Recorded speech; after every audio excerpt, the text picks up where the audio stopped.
everybody, up in the shop today, got something a little different. We got Dexter's F100, 79 F100 with ProCharged 4.6. We're just going to kind of throw it on the lift, do an overall health check.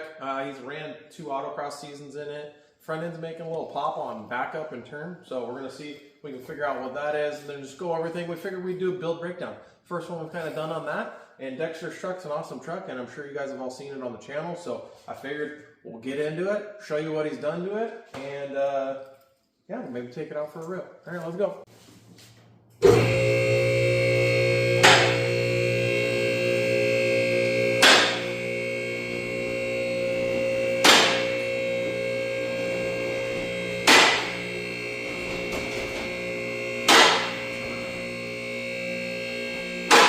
The underside of the truck, I'll give you a kind of a walkthrough of everything that's been done around here. So this is a 04 Crown Vic front subframe.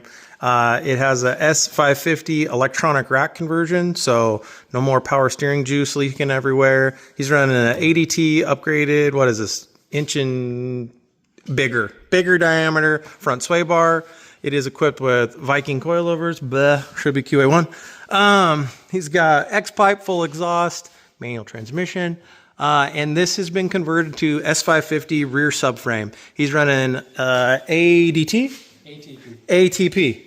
Rear coilover conversion kit, running Viking coilovers with IBOC rear sway bar, Boyd's fuel tank, and it looks awesome. So this is something, if I build another one, I would definitely be doing this rear end setup. Way less farting around to get this in than it was to do that 4-link in my truck, and I just feel like the benefits completely outweigh having that live axle opposed to having full independent rear wheel options, camber. I mean, it's just so much better. Got under here, started wiggling stuff, and I'm pretty sure that is what the problem's going to be. So this lower bolt, it's a little cam jobber here, it's loose, so we're going to go ahead, spin that cam, tighten that up, and try to, I guess, just use the other side as our point of reference and make it not do that. I figure we'll bring you in, show you the inside of this. Ooh. It's a lived-in unit, so it's not that clean, but he's got full bench seat with bolstering, fancy steering wheel. He's got Dakota digital gauges. You got your keys? Let me see your keys. Well, we'll wait for him to get the keys. We got shifter, custom waterfall, center console. You know, I mean, he's running Holley Terminator ECU on this bad boy, and look at these, all the modern amenities. It's got AC, doesn't it? No.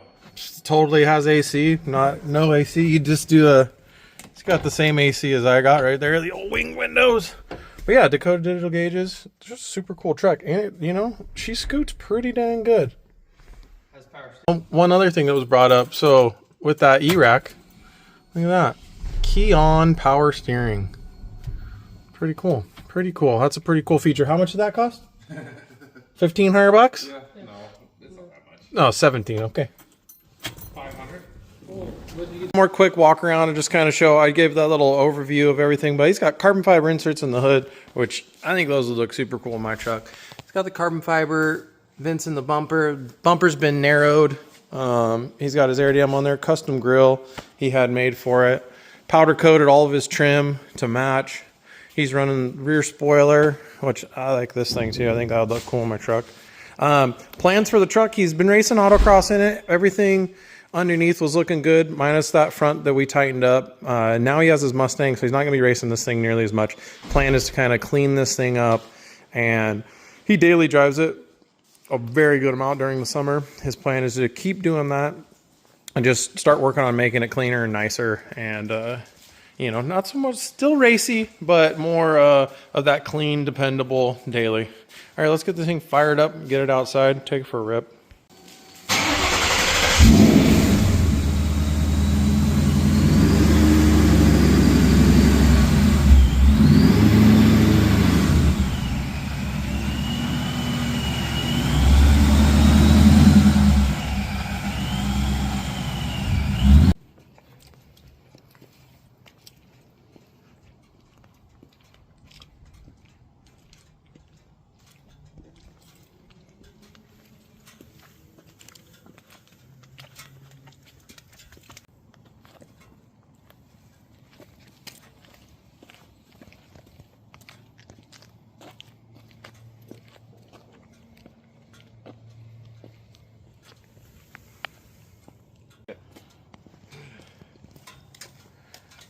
Your valve covers are clean.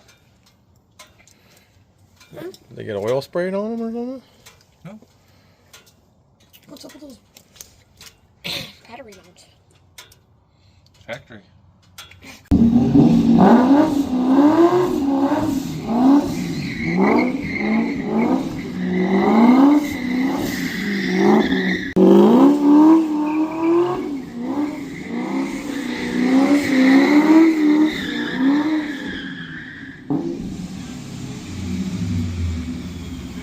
Bringing it back in, that was sweet. Thank you, Dex, for letting me rip some donuts. It was a bummer. We have under a half a tank and non-baffled fuel tank.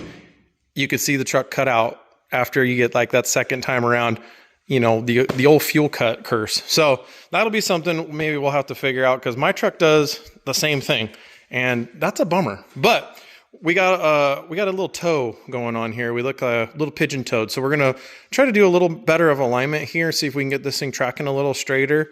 And then that'll be about it for this thing. This fancy 3D printed, what is it? Gyroline. Gyroline DIY alignment tool. So you stick it on the face of the wheel, you get it level, you hit the wheel, bingo. We go to the other side, and this will tell us the differences.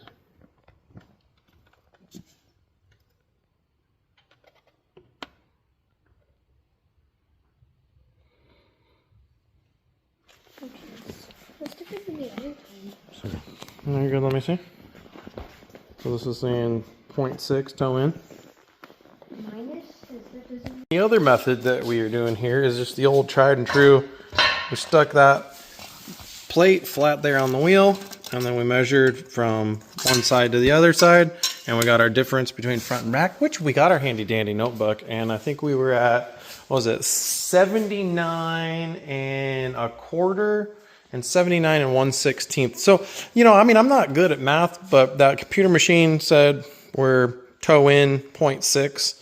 I think we're going to bring the old tires out a bit. We'll do it between the tape measure and the computer machine, and we'll see how it tracks. We're going to get this thing in the air, put it on blocks. That way we can adjust the tie rods and get these get this alignment dialed in. What we're doing down here is we're going to put a timing mark on the nut on the tie rod. He's going to break it free, and then we got to take the little take your little clamp off your boot, Dexter. That way that's ready, because that's going to try to twist around. And then what we're going to do is we're going to do one rotation on both sides, and then we're going to hook the tool back up to it, hook the tape measure back up to it, and we're going to see where we're at and see how close we are. We're just going to go for 0 on this, and when he goes in for his alignment, we can look and see what they suggest for, you know, track street setting for toe setting on this front end. So I figured I'd just show you the results on this. So this was one full rotation on each tie rod, and we went from 0.4 and a 0.6 was kind of, that was our averages between those two. So that one full rotation took us all the way out to a toe out of 1.4. So we're going to go back 3/4, and hopefully we'll be perfect. I'm going to bring you back in so we can show you. So that's what we're working with. Both of them checked in. So we looked on the internet for factory 2004 Ford Crown Vic recommended settings for toe. So it said anywhere from 0.1 to 0.3 on toe in. So that's what we went for. We're going to go out, take it for a little loop, see how everything feels. But this thing's actually pretty helpful. If it's legit, we did the tape measure, and it seems to be like jiving between what it's telling us and what's not. We were trying to figure out the camber, and that wasn't... We're going to watch a YouTube on how to properly do it. We had to like calibrate it and do some other stuff, but it's really hard to find spots on the wheel to do it and have it be consistent. So we're going to have to figure that out for another day. All right, well, that was another great day. Thanks, Dexter, bringing over the truck. It was fun. Kind of just going through everything, looking at this truck, doing a little bit of a build breakdown. I kind of think it's fun, and I think this is something we're going to continue to do. I have a bunch of buddies with stuff that we've worked on, and a bunch of you have asked questions about those cars. So get them in the shop, kind of go through them, do a once over, check them out, and then show you everything that they've done and kind of what the build's about. If there's anything on here that I missed, because I'm sure I did, and there's things that you would like me to go into further detail on other builds or in the future, even on my own builds, because I'm going to do those, let me know. Shoot me a comment. If I went too fast or didn't show enough, let me know. I want to make these videos better, especially with your guys' input. So thanks, Dexter. Let me do some donuts, and I hope you guys enjoyed the video. If you did, go ahead and hit the like, subscribe if you're not already, and I will see you next time.